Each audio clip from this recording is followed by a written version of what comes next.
J'aime le fait qu'indépendamment de combien le diable essaye, il ne peut pas me faire avoir une mauvaise attitude.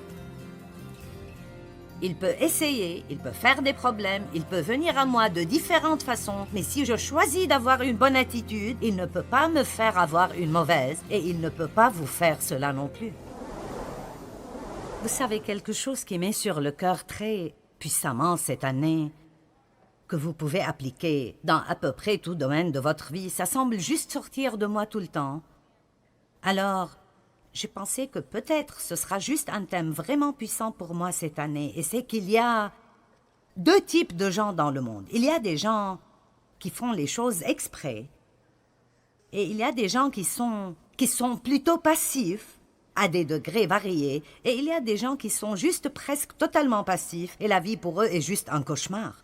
Mais les personnes passives veulent que de bonnes choses leur arrivent, mais ils ne feront rien et attendront de voir si elles arrivent. Elles ne font pas nécessairement ce qu'elles doivent faire pour que ça arrive. Elles souhaitent « j'aurais aimé avoir ceci ou avoir cela ».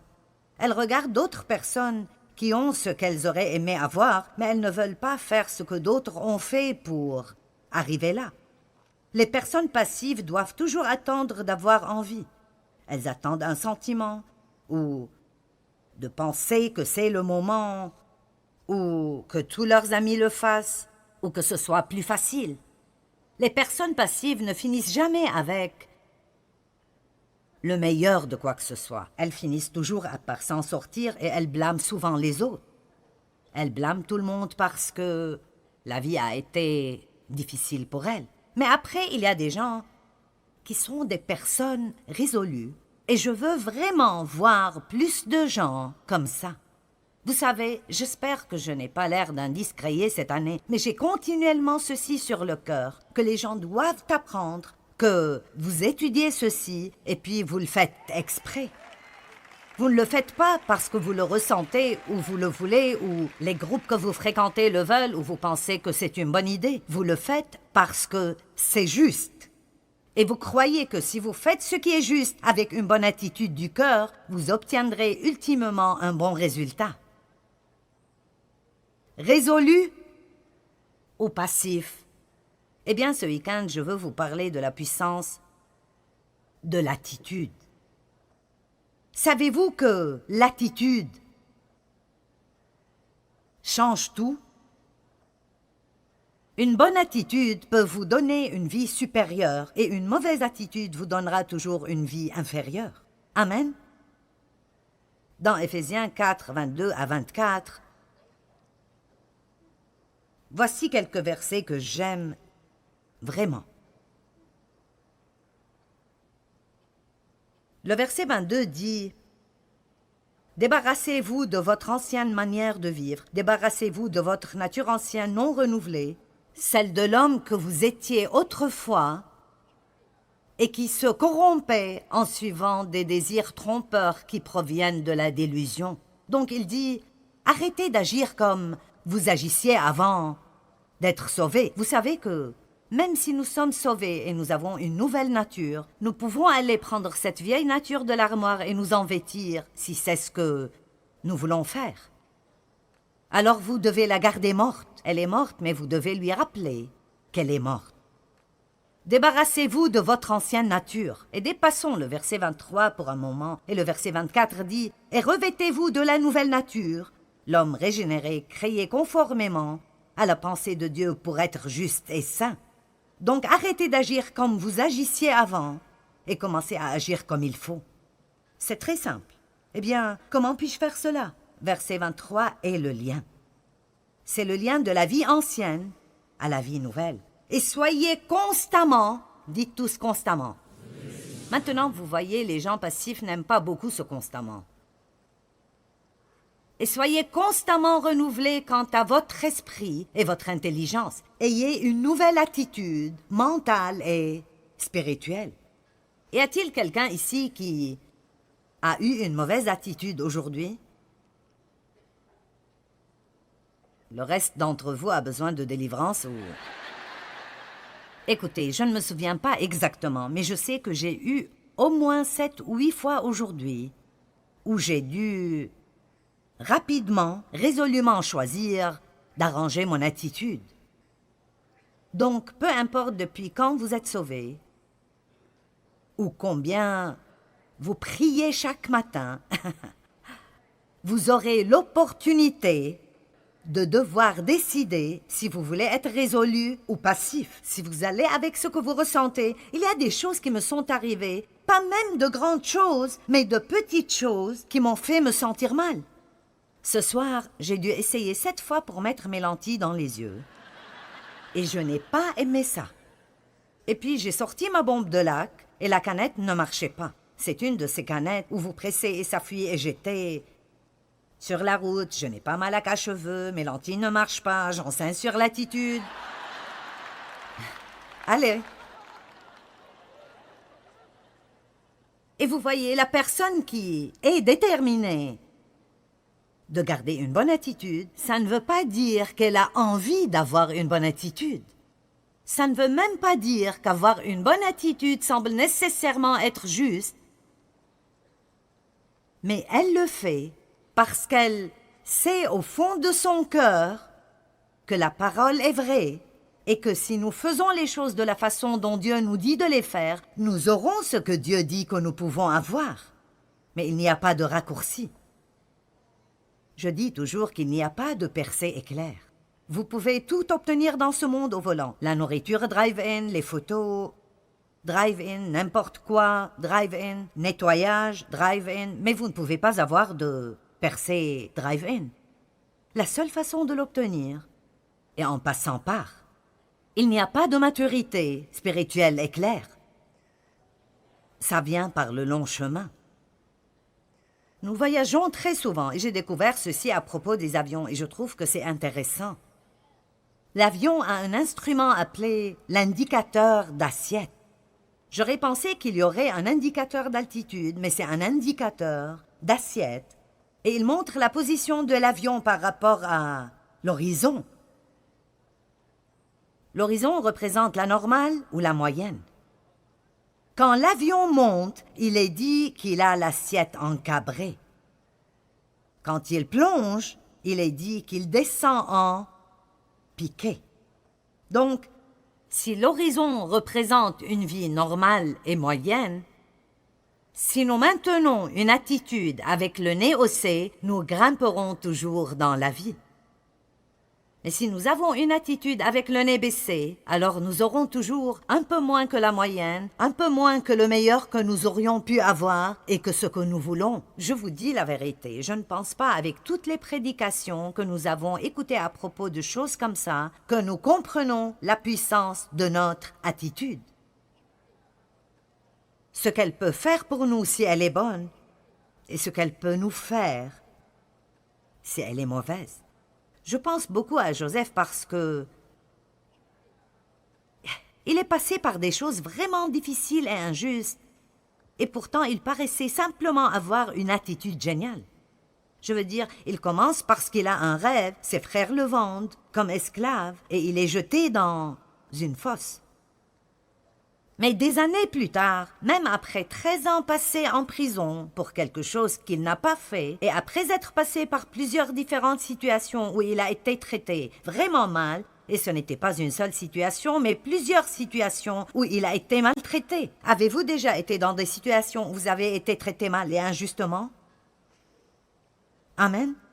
Et pourtant, il finit dans le palais. Et je pense que parfois, j'aurais aimé que la Genèse dise plus à propos de combien c'était difficile pour lui. Elle ne dit pas beaucoup. Et si vous le prenez comme il est, il semble qu'il était juste, naturellement, aussi content.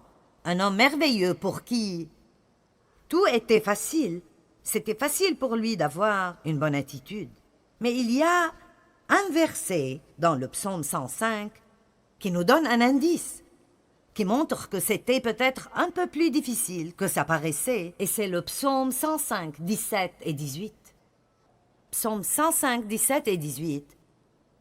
Il envoya devant eux un homme, Joseph, vendu comme esclave. Maintenant, écoutez. On chargea ses pieds de chaînes, son cou d'un carcan de fer. Son âme entra dans les fers. Maintenant, certains de vous ne comprennent probablement pas cela. Mais si vous êtes passé par là, alors vous comprenez cela. Parce que ce qui est dit est que ce qui l'a traversé l'a blessé si profondément qu'il n'avait vraiment aucune façon d'en parler. Et ce qui l'a traversé, l'emprisonnement, les gens qui ont menti à son propos, ce que ses propres frères lui ont fait, savoir ce que son père devait ressentir, toutes les choses par lesquelles il est passé, ça a fait quelque chose dans son âme. Et au lieu de ces fers qui étaient sur ses poignets et ses chevilles pour le contrôler, son âme est devenue comme du fer et il a pu faire la volonté de Dieu. Mais laissez-moi vous dire quelque chose. Quiconque traverse la vie et maintient une bonne attitude, c'est quelque chose que vous allez devoir faire exprès. Vous ne pouvez pas être passif, ça doit être avec résolution. Et nous le faisons pour la gloire de Dieu, pas juste pour obtenir une récompense. Vous savez, les gens me demandent tout le temps dans ma position, « Eh bien, qu'est-ce que tu espères pour cette année? Que sera le thème principal de ton enseignement cette année? » Je dis, ce sera comme ça a toujours été, grandissez. Parce que je crois que c'est ce que Dieu veut pour son Église. Il veut que nous soyons capables de sortir dans le monde et de vivre une vie qui le représente. Ça ne fait aucune différence ce que nous faisons ici. C'est ce que nous faisons dehors qui fait toute la différence. Et vous savez, c'est facile quand la musique est bonne et vous avez de merveilleux prédicateurs et toutes ces choses merveilleuses qui arrivent. C'est génial de juste être content et d'être heureux. Mais la vérité est que vous devrez retourner chez vous. Je suis désolée, mais ça va se terminer. Et vous devrez aller à la maison. Et c'est là qu'il faut que ça marche. C'est là que ça doit vouloir dire quelque chose. Est-ce que quelqu'un peut dire Amen? L'indicateur d'assiette ou la position de l'avion peut être changé par le pilote par un simple ajustement.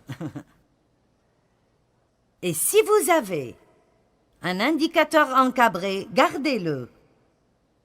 Mais si vous avez un indicateur en piqué, j'aimerais vous encourager de prendre une décision ce soir que vous n'allez pas retourner avec un indicateur en piqué et que vous allez faire un ajustement d'attitude avant de quitter cet endroit, simplement en prenant une décision que les choses sont comme elles sont, mais je vais apprendre à être victorieux malgré tout.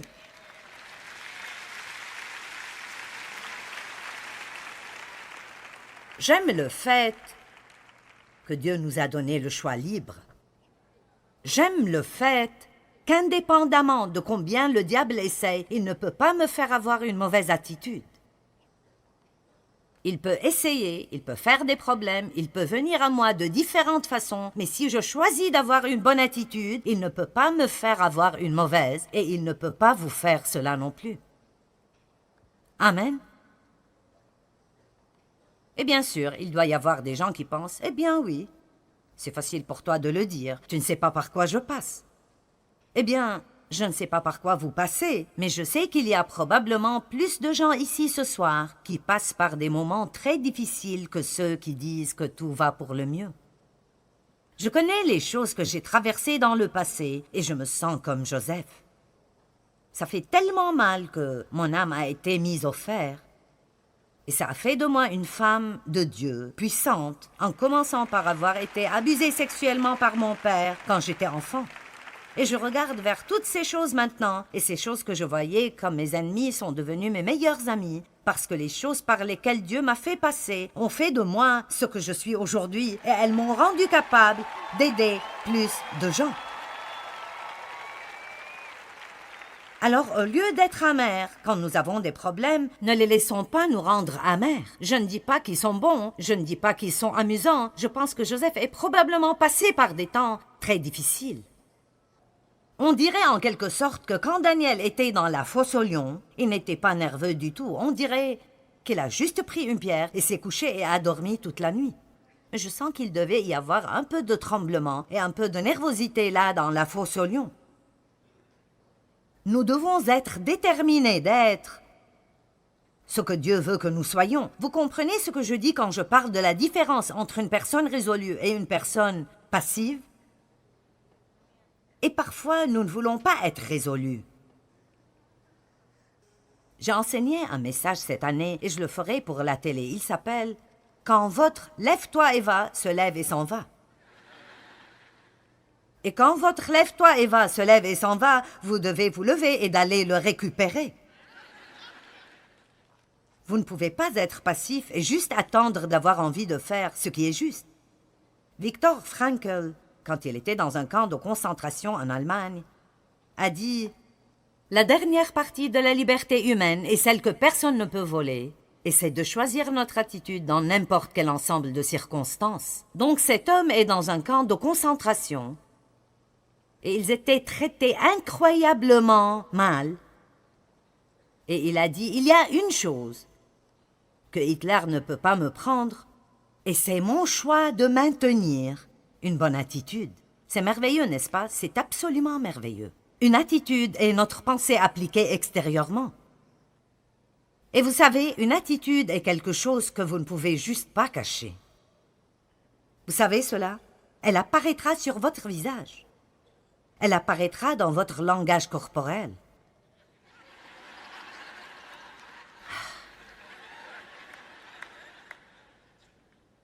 Une attitude, si vous pensez que quelque chose que quelqu'un vient de faire ou de dire est stupide, si vous n'ouvrez pas la bouche, voici ce qu'on fait.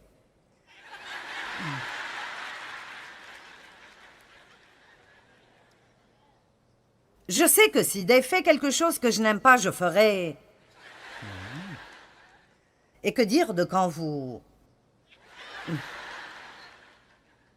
Donc, quand l'attitude y est, elle apparaîtra sur votre visage, dans votre langage corporel. Même si nous disons les bonnes paroles, le ton de la voix sera faux. Je me souviens de quand Dieu me parlait beaucoup à propos d'être une épouse soumise, et comme c'était difficile pour moi. Et alors, je suis finalement arrivée au point où quand Dave me disait de faire quelque chose que je ne voulais pas faire, je disais « Oui, chérie ».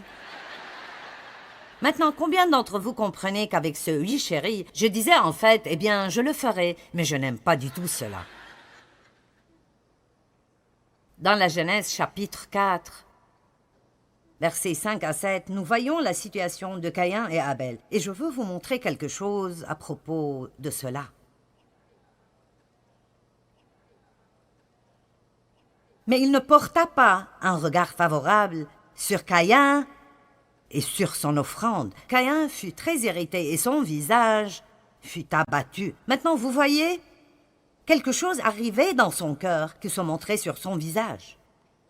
Vous voyez, c'était dans son cœur, mais se manifestait sur son visage. Il était irrité et indigné, et alors il est devenu abattu et déprimé. Je me demande combien de personnes déprimées il y a dans le monde qui, si elles étaient vraiment honnêtes envers elles-mêmes, c'est parce qu'elles sont irritées ou amères ou rancunières. Et ce n'est peut-être pas toujours le cas. Il y a des choses physiques, il y a des choses émotionnelles qui peuvent causer la dépression, mais beaucoup de cela n'est pas quelque chose qui doit être traité médicalement, c'est quelque chose qui doit être confronté.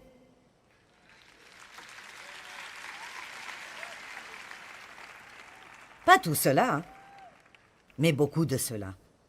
Caïn fut très irrité et son visage fut abattu. Et l'Éternel dit à Caïn, « Pourquoi es-tu irrité et pourquoi ton visage est-il abattu et renfrogné ?» Maintenant le verset 7, « Certainement si tu agis bien, tu relèveras ton visage. Et si tu agis mal, le péché se couche à la porte et ses désirs se portent vers toi. Mais maintenant regardez ceci, mais toi domine sur lui. » Alors c'est la responsabilité de qui de dominer sur la tentation, de dominer sur le péché? C'est la nôtre, mais pas sans l'aide de Dieu. Vous voyez, le fait est que Dieu nous a équipés pour faire ce qui est juste. Dites « je peux faire ce qui est juste ». Dites-le comme si vous le croyez. La vérité est qu'en tant qu'humains, nous ne voulons pas vraiment faire face à cela parce que nous voulons penser que nous ne pouvons rien y faire.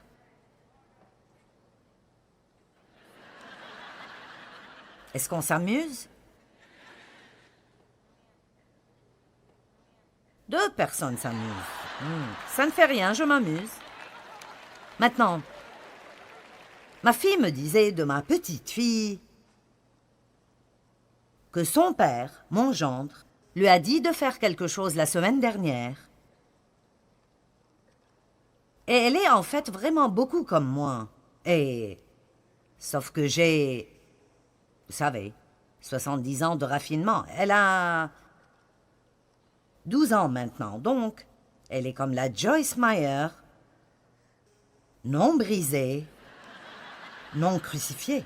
Et elle me ressemble même vraiment beaucoup. Elle s'appelle Emily, donc son père lui a dit de faire son lit et elle a dit non. Alors, ils ont eu cette dispute. Et elle ne s'excusait jamais, elle ne s'excusait pas. Eh bien, ma fille a dit qu'elle a remarqué que toute la journée, elle était déprimée et de mauvaise humeur, juste déprimée, tout le temps. Finalement, après 5 heures cet après-midi, elle est allée chez son père et elle a dit qu'elle était désolée. Et Laura a dit, j'ai remarqué qu'immédiatement, toute son humeur a changé et elle est devenue heureuse de nouveau. Maintenant, quel message est-ce? Comme il y avait toujours quelque chose en elle qui n'était pas résolu. Allons maintenant, si vous êtes mécontent aujourd'hui, peut-être que vous devriez regarder ce que vous avez fait hier et dont vous ne vous êtes pas occupé. Une nuit, je ne pouvais pas dormir. Il était près de 5 heures du matin et je dors normalement plutôt bien. Alors là, finalement, je me suis levée et j'ai dit « Dieu, qu'est-ce qui cloche? J'aurais dû demander à 10 heures du soir. » Et immédiatement, il m'a montré quelque chose que j'ai fait le jour précédent quand j'ai maltraité quelqu'un et que je devais me repentir et m'excuser. Je lui ai demandé de me pardonner. Je lui ai dit, aussitôt que je peux faire un téléphone le matin, je m'excuserai et je suis retournée dormir. Vous savez quoi? Dieu nous aime trop pour nous laisser seuls dans notre situation et il continue de nous poursuivre et jusqu'à ce que nous décidions de faire les choses à sa façon. Dieu a une vie où nous grimpons et nous devons avoir une attitude avec le nez vers le haut si nous voulons jouir de la vie qu'il veut que nous ayons. Je veux que vous montiez tous plus haut dans cette nouvelle année. Nous sommes la tête et pas la queue. Nous sommes au-dessus et pas au-dessous. Nous pouvons prêter et ne jamais avoir à emprunter. Pas avec une attitude avec le nez baissé. Mais nous devons avoir une attitude avec le nez haussé. Et chaque jour, tous les jours, chacun d'entre nous devra choisir de nous sentir désolé envers nous-mêmes ou d'avoir une bonne attitude. Chacun d'entre nous. Le choix vous appartient. Le choix m'appartient. La meilleure façon de maintenir une bonne attitude dans toute situation est de réaliser à l'avance que tout dans la vie n'ira pas nécessairement de la manière que nous désirons et nous devons juste prendre une décision qu'à travers Christ nous pouvons être heureux et satisfaits et avoir une bonne attitude quelle que soit notre situation. C'est ce que Jésus a fait et c'est ce qu'il nous encourage à faire. L'apôtre Paul n'a jamais prié pour les gens pour que tous leurs problèmes disparaissent. Il priait pour qu'ils puissent toujours maintenir un bon tempérament, quelle que soit leur situation présente. Et tout cela arrive d'après la façon dont nous pensons aux choses. Si je me lève le matin et je suis déterminée que tout arrivera comme je veux, et ça se fera de cette façon ou pas du tout, alors j'aurai probablement une mauvaise journée. Mais si je me réveille et je fais un peu de réflexion en avance, Dieu, voici les choses que je voudrais voir arriver. Je prie pour qu'elles arrivent. Mais je sais aussi qu'à travers toi, je peux faire tout ce que j'ai besoin de faire et je veux te glorifier et bien te présenter aujourd'hui.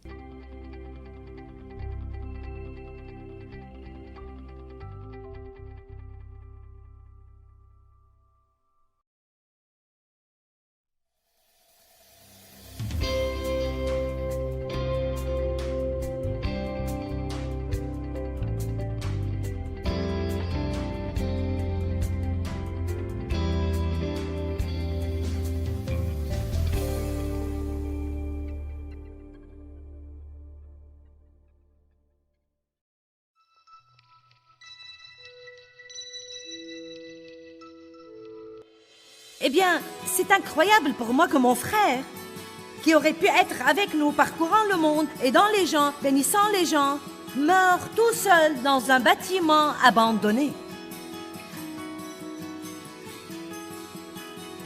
C'est vraiment inexcusable.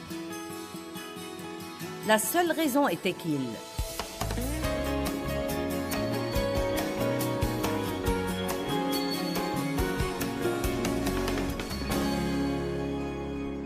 Nous te rendons grâce, Seigneur, pour la parole ce soir et pour tout ce qu'elle va faire pour nous et signifier pour nous. Je te prie de m'aider à bien la prêcher et d'aider les gens à l'écouter et à la comprendre au nom de Jésus.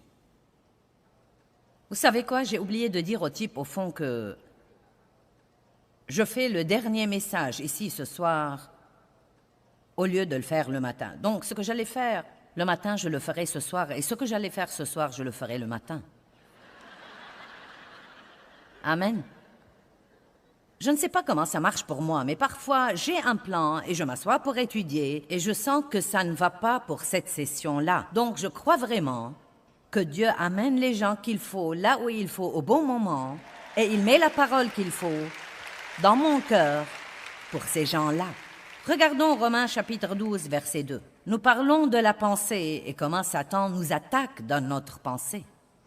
Romains 12, 2. Il y a quelqu'un ici qui a toujours des problèmes avec sa pensée, avec ses pensées? Eh bien, vous savez quoi? Dieu nous change tout le temps. Et le renouvellement de la pensée est un processus. Il prend du temps. Mais si nous sommes diligents et bien déterminés, nous pouvons apprendre à penser comme pense Dieu et à parler tout comme parle Dieu. Maintenant, soyez attentifs. Nous pouvons apprendre à penser comme pense Dieu et à parler comme parle Dieu. La Bible nous dit que nous avons la pensée de Christ. Imaginez ça. Nous pouvons apprendre à penser de la même façon dont Jésus pense. Romains 12, 2 est un verset puissant que tous les croyants devraient connaître et tous les croyants devraient comprendre. Ne vous conformez pas au monde présent. Ne soyez pas comme le monde, mais soyez transformés, et cela veut dire soyez complètement changés. Combien d'entre vous veulent être complètement changés? Complètement changés par le renouvellement de votre pensée. Par le renouvellement de votre pensée, par ses nouveaux idéaux et sa nouvelle attitude, pour que vous discerniez quelle est la volonté de Dieu, bonne et agréable et parfaite. Cela veut dire pour que vous expérimentiez la bonne volonté de Dieu dans la vie de tous les jours. Vous savez, je ne veux pas juste parler des promesses de Dieu. Je ne veux pas juste rêver des promesses de Dieu. Je ne veux pas être comme les Israélites qui sont sortis d'Égypte et se sont dirigés vers la terre promise et pourtant ils ont erré dans le désert 40 ans. Et malheureusement, c'est comme ça que vivent beaucoup de chrétiens. Ils reçoivent Christ, ils commencent à entendre parler de la bonne vie, mais pour une raison ou pour une autre, ils n'arrivent jamais à vivre cette bonne vie. Et je suis sûre qu'il y a des gens ici ce soir, et certainement des gens qui nous regardent à la télé qui disent « C'est moi, c'était moi pendant longtemps. J'allais à l'église, j'aimais Dieu, j'allais à tous les séminaires, j'allais à tous les camps bibliques, j'avais des CD et des cassettes audio à l'époque et toutes sortes de livres et j'étudiais et je lisais. Mais malgré tout cela, je ne vivais pas encore la vie. Je réprimandais le diable et je dis toujours, je réprimandais jusqu'à ce que mes réprimandes fussent épuisées. Il ne me restait pas une seule bonne réprimande en moi. Ensuite, j'ai finalement découvert que ce n'est vraiment pas le diable qui était mon vrai problème. Ma mentalité et mes attitudes étaient en réalité mon vrai problème. J'ai commencé à étudier sur les Israélites et sur leur voyage dans le désert. Et Dieu m'a donné une compréhension qui m'a aidé et a aidé des milliers et des milliers d'autres personnes dans le monde. Et une grande partie de cela était la base de mon livre intitulé « Le champ de bataille de la pensée ». Ils croyaient que leurs ennemis les gardaient dans le désert. Et c'est ce que nous croyons. Si ce n'était ceci, si ce n'était cela, si je n'avais pas ceci, si j'avais eu une enfance différente, si j'avais plus d'éducation, si le diable me laissait tranquille, si j'étais mariée, si je n'étais pas mariée, si mes enfants ne me causaient pas tant de problèmes. C'est toujours quelque chose qui nous entrave. Et ils croyaient que c'était leurs ennemis. Mais je peux vous prouver de la Bible que ce n'était pas leurs ennemis, c'était leur attitude. Et votre attitude est déterminée par vos pensées. Mon attitude est déterminée par mes pensées et votre attitude est déterminée par vos pensées. Il n'y a pas moyen de sortir du désert et d'entrer dans la terre promise, à moins que vous n'appreniez à penser comme pense Dieu et à parler comme parle Dieu. Vous ne devez pas parler d'après votre pensée et d'après vos sentiments. Vous devez parler par la foi, d'après la parole de Dieu. La première chose dont je voudrais parler, le premier modèle des mauvaises pensées qu'ont les gens est « mon passé détermine et dicte mon avenir ». Maintenant, je veux vous assurer ce soir que quel que soit le genre de passé que vous avez eu, quel que soit le tort que vous avez fait dans le passé, quel que soit le genre de pécheur exceptionnellement méchant que vous avez été, quel que soit ce que vous a été fait, aussi grand que soit le nombre des gens qui vous ont blessé ou qui vous ont maltraité, aussi injuste que soit votre vie, cela ne doit pas du tout affecter votre avenir. Du tout. Je veux vous rappeler ce soir Shadrach, Meshach et Abednego. Peut-être que vous avez lu là-dessus. Sinon, écoutez pour savoir de quoi il s'agit. C'étaient les amis de Daniel. Et dans le livre de Daniel, il y a un roi, Nebuchadnezzar, qui a décrété que tout le monde se prosterne devant la statue d'or. Shadrach, Meshach et Abednego étaient pieux et ils ont refusé de se prosterner. Et donc, ils ont fait une déclaration audacieuse et ils ont dit « Sache, ô roi, que si notre Dieu peut nous délivrer, il le fera, sinon nous n'adorerons pas tes dieux. » Ils s'étaient décidés à tenir bon avec Dieu. Et c'est une autre chose dont nous allons parler ce week-end au sujet d'avoir une pensée décidée. Je vais en parler un peu ce soir, mais j'en parlerai davantage demain. Nous devons nous décider à propos de ce que nous croyons et nous devons arrêter de reculer. Ils n'ont pas dit, eh bien, tu sais, nous croyons que Dieu va nous délivrer, mais s'il ne nous délivre pas, nous allons déprimer et errer dans le désert et être furieux toute la journée. Ils ont dit, sache, ô roi, que si notre Dieu peut nous délivrer, et ils ne voulaient pas dire qu'il en est capable ou pas. Ils voulaient dire que si c'est dans son meilleur plan de les délivrer de cette fournaise, il le fera. Mais ils ont dit, dans les deux cas, nous n'adorerons pas tes dieux. Ils ont été jetés au milieu de la fournaise ardente. Et le roi a ordonné de chauffer la fournaise 7 fois plus qu'il ne convenait. Et il a commandé de lier leurs mains et pieds et de les jeter dans la fournaise. Et un des versets, c'est si étonnant, dit que le roi a regardé dans la fournaise, et voici, il y avait 4 hommes là-dedans. Ils ont jeté 3, et maintenant il y en avait 4. Et non seulement il y avait 4 hommes là-dedans, mais ils étaient déliés. Ils n'étaient plus liés, ils étaient déliés. Et j'aime ça, car parfois, c'est dans la fournaise de l'affliction que nous sommes déliés. C'est là où nous apprenons le plus et nous devons apprendre à faire complètement confiance à Dieu dans ces moments-là et ne pas les mépriser. Confiez à Dieu non seulement les bonnes choses dans votre vie, mais confiez-lui aussi les mauvaises choses dans votre vie. Le pasteur Mike qui était là-haut, nous avons parlé, lui et moi, d'une chose que nous avons traversée ensemble dans une certaine situation il y a très, très longtemps. Et c'était une chose très embrouillée et difficile. Et vous savez quoi? Aucun de nous maintenant n'échangerait cette expérience contre quoi que ce soit parce qu'elle nous a aidés à devenir ce que nous sommes aujourd'hui. Elle nous a aidés à devenir ce que nous sommes aujourd'hui. Mais la chose que je veux vous dire à propos de Shadrach, Meshach et Abednego est que la Bible dit que quand ils sont sortis de la fournaise, l'odeur du feu n'avait pas passé sur eux. Et vous savez quoi? Je suis sortie d'environ 15 ans d'être victime d'abus sexuels de la part de mon père. Maintes et maintes fois. Et vous savez quoi? L'odeur du feu n'a pas passé sur moi. Je ne sens pas et je n'agis pas et je ne me comporte pas et je n'ai pas la vie qui représente quelqu'un dont on a abusé. Je ne suis pas une victime d'abus sexuels. Je ne suis pas une victime de quoi que ce soit. Je suis une conquérante par le Christ. Amen. Et je crois que beaucoup de gens sortent des choses, mais en ayant toujours l'odeur nauséabonde sur eux. Et je veux que vous appreniez ce soir que vous ne devez pas garder les vestiges de votre passé. Vous ne devez pas ressembler à votre passé, sentir comme votre passé, agir comme votre passé. Vous ne devez pas vous identifier à votre passé. Vous ne devez pas vous inquiéter de votre passé, car quand Dieu vous pardonne, il oublie vos offenses complètement et les efface pour l'éternité.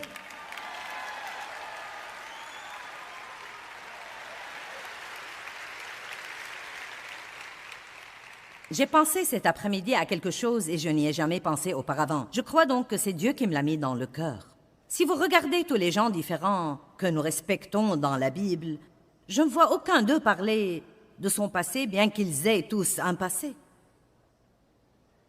Non, mais Pierre ne s'assied pas avec les hommes pour dire « Oh, mince alors, croyez-moi, après avoir renié Christ, je ne sais pas. » Non, mais vous savez, je ne sais vraiment pas si je peux être un apôtre ou non. Non, mais ça alors. Non, mais je ne l'ai pas renié une seule fois. Je l'ai renié 3 fois et mince alors, je me suis mise à jurer avec des imprécations. Et oh, quand il avait le plus besoin de moi, je l'ai vraiment déçu après tout ce qu'il avait fait pour moi. Je ne vois jamais dans la Bible que l'apôtre Pierre ait jamais parlé de ça ou discuté de ça ou qu'il l'ait jamais mentionné. Je crois qu'il avait une certaine compréhension que nous devons avoir ici ce soir. La seule fois où vous entendez Paul parler de son passé est quand il parle de la grande grâce de Dieu qui lui a pardonné et qu'il l'a utilisé de la façon dont il l'a utilisé. Et la raison pour laquelle je me donne la peine de vous parler de mon passé est pour vous faire savoir que quel que soit ce que vous avez traversé, vous pouvez le surmonter et avoir une merveilleuse vie. Paul était un persécuteur des chrétiens. Il cherchait des occasions de lapider les chrétiens. Mais il n'a jamais dit « Oh ça alors, comment Dieu pourrait-il m'utiliser? Je ne sais pas. » Non, qu'en est-il du roi David? Il a commis l'adultère et le meurtre, et il a vécu dans la tromperie 1 année par après. Il n'a même pas pris la responsabilité de ce qu'il a fait. Et pourtant, il ne s'est jamais assis là pour dire « Après ce que j'ai fait, je ne peux pas être roi. » Allez, pensez-y. Aucun de ces gens que nous admirons n'a laissé son passé l'affecter. Si vous laissez votre passé vous affecter, à ce moment-là, vous n'allez jamais jouir de l'avenir que Dieu vous réserve. Et peu importe si c'est votre passé quand vous aviez 5 ans ou si c'est votre passé de ce matin, ou quoi que vous fassiez demain ou après-demain de mauvais, la miséricorde de Dieu est nouvelle tous les jours et vous devez apprendre à vous en imprégner et à vous libérer du passé et à aller de l'avant. Vous ne devez pas vivre dans les regrets du passé. Le regret vous consommera et vous videra de la vie. La crainte vous videra de la vie. Vous devez apprendre à vivre maintenant. Or, la foi est l'assurance des choses qu'on espère et la conviction de celles qu'on ne voit pas. Le seul temps que nous savons que nous avons est ce moment. Hier est parti, je ne peux pas le récupérer. Jésus n'a pas dit « je suis qui j'étais ». Demain n'est pas encore là, je ne sais pas ce qu'il apportera. Jésus n'a pas dit « eh bien, je suis qui je serai ». Mais j'ai vraiment aujourd'hui, et Jésus a vraiment dit « je suis qui je suis ». Amen. Je vais vous lire 2 histoires ce soir, des choses que je porte toujours avec moi et je crois que vous allez les aimer. Donc, ça s'appelle « Quitter la ville du regret », écrit par un homme nommé Larry Harp. Je n'avais pas vraiment projeté de faire un voyage en ce temps de l'année, et pourtant je me suis surpris à faire mes valises à la hâte. Le voyage allait être désagréable et je savais à l'avance que rien de bon n'en sortira. Je parle de mon voyage annuel de culpabilité. J'ai des billets sur les lignes aériennes si seulement j'avais. Le vol était extrêmement court. J'ai pris mes bagages que je n'ai pas pu enregistrer. J'ai décidé de les porter moi-même pendant tout le trajet. 1000 souvenirs d'espoir déçus les alourdissaient. Personne ne m'a salué dans le terminal de l'aéroport international de la ville du regret. Je dis international car, vous voyez, les gens viennent de tous les coins du monde à cette grande ville lugubre. Quand je suis arrivée au dernier hôtel club, j'ai remarqué qu'on accueillait l'événement le plus important de l'année, la fête annuelle de l'apitoiement sur soi. Eh bien, je ne voulais pas manquer cette grande occasion sociale, car beaucoup de citoyens éminents de la ville seront là. D'abord, vous voyez, il y aura la famille Faire. Vous savez, j'aurais dû faire, j'aurais aimé faire et j'aurais pu faire. Il y aura ensuite la famille Avoir. Vous connaissez probablement le vieux Souhait et son clan. Si seulement j'avais. Évidemment, les occasions seront présentes, les perdus et les manqués. La famille la plus grande, toutefois, sera les Hier. Il y en a trop pour les compter, mais chacun aura une histoire très triste à raconter. Ensuite, les rêves brisés fera son apparition, et c'est de leur faute nous régalera d'histoires et d'excuses sur la raison des échecs dans sa vie. Et chacun sera applaudi fort par « ne me blâmez pas et je n'y pouvais rien ».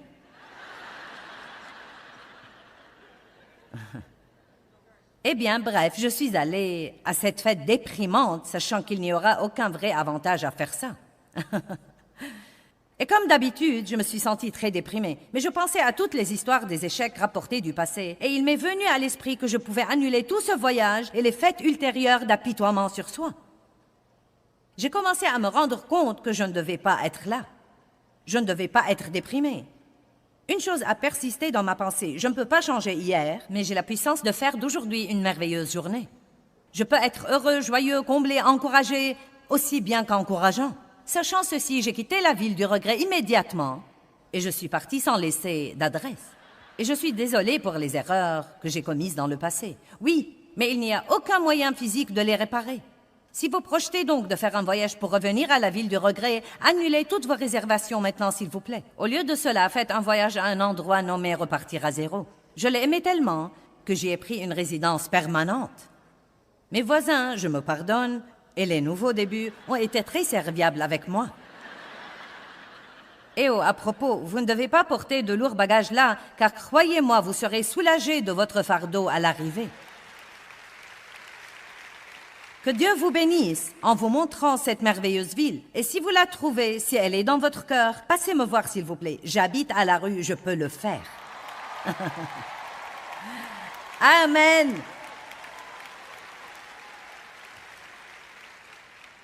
Donc la première grande erreur que les Israélites ont faite, et que je ne veux pas que vous fassiez, ne laissez pas Satan vous remplir l'esprit de pensées trompeuses comme quoi vous ne pouvez jamais surmonter votre passé.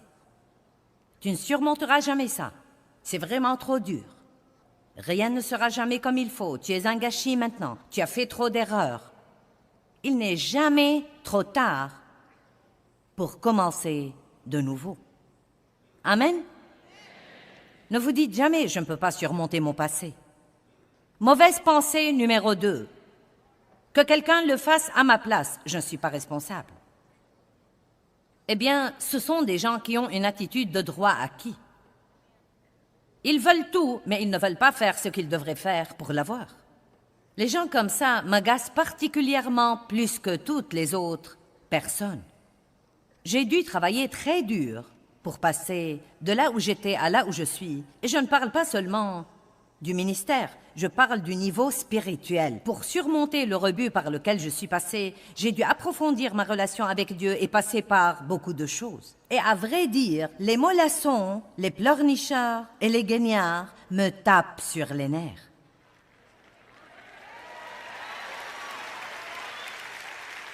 Eh bien, je suis franche avec vous, cela m'agace vraiment. Voulez-vous arrêter? Maintenant, vous avez peut-être vu l'émission où j'ai parlé de mon frère. Sinon, je veux partager maintenant un peu de son histoire. Mon frère, il y a un an, Noël passé, a été trouvé mort à Los Angeles, dans un bâtiment abandonné. Mon frère! Alcoolique, toxicomane, désespéré, pensée dérangée à cause de toutes les drogues. Il ne prenait jamais la responsabilité de sa vie. Depuis que je le connaissais, il était irresponsable.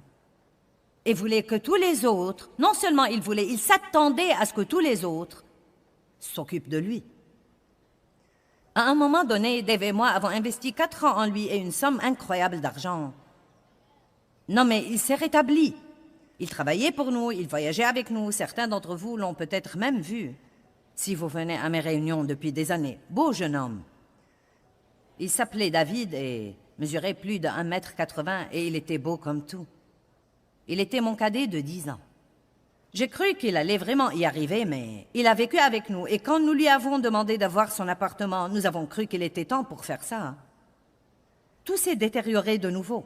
Le seul moyen pour qu'il fasse ce qu'il faut était que quelqu'un d'autre le lui fasse faire tout le temps. Laissez-moi vous dire quelque chose. Tôt ou tard, nous devons apprendre à nous gérer nous-mêmes.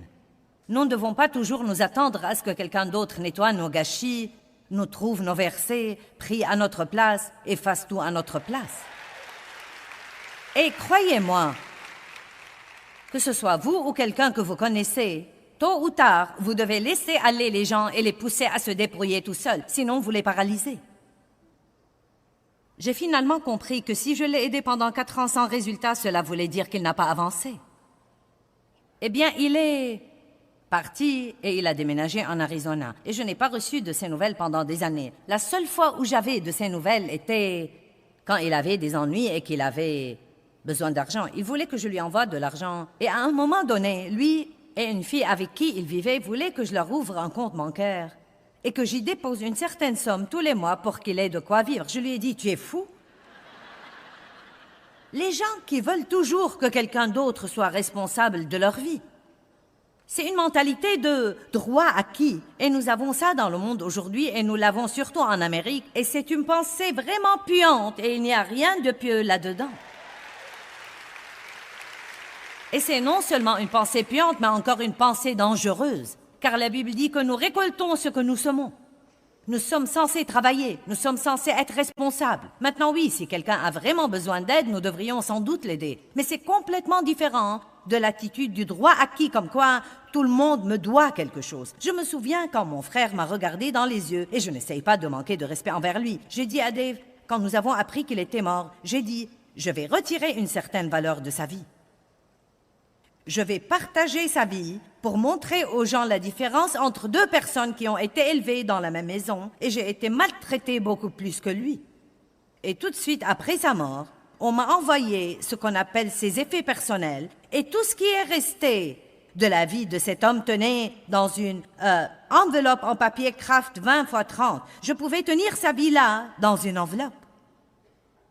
Et Dieu me permet d'aider les gens dans le monde entier. Et ce n'est pas parce que j'étais extraordinaire et qu'il ne l'était pas, ou que j'avais plus d'occasions et qu'il n'en avait pas, mais parce que j'ai décidé de croire Dieu, et non seulement de prier, mais encore de jouer mon rôle.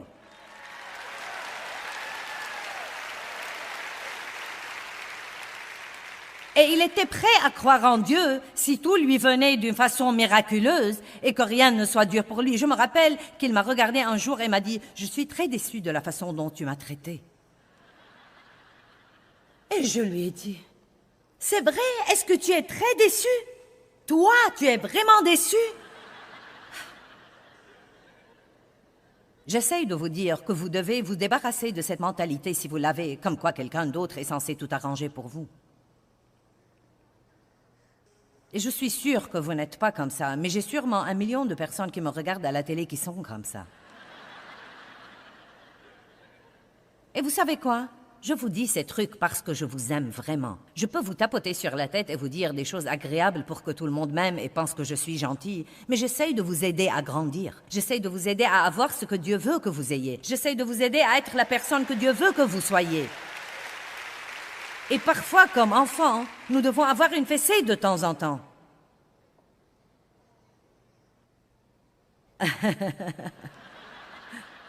Je veux empêcher quelqu'un d'autre de finir comme a fini mon frère. Eh bien, c'est incroyable pour moi que mon frère, qui aurait pu être avec nous, parcourant le monde, aidant les gens, bénissant les gens, meurt tout seul dans un bâtiment abandonné. C'est vraiment inexcusable. La seule raison était qu'il refusait de jouer son rôle. Et je vais vous demander d'avoir un peu de volonté. Débarrassez-vous de vos souhaits et ayez un peu de volonté. Amen. Et prenez une décision. Si Dieu peut bénir quelqu'un, Dieu peut me bénir. Mais ça ne dépend pas que de lui. Je suis partenaire avec Dieu et je vais jouer mon rôle. Dieu me donnera la force pour jouer mon rôle. Vous savez, nous pouvons littéralement réfléchir aux moyens de sortir de l'esclavage ou des problèmes en apprenant à penser et à dire ce que Dieu pense et dit dans sa parole. Laissez la parole de Dieu guider vos pensées et vos paroles, et vous verrez des choses étonnantes arriver dans votre vie.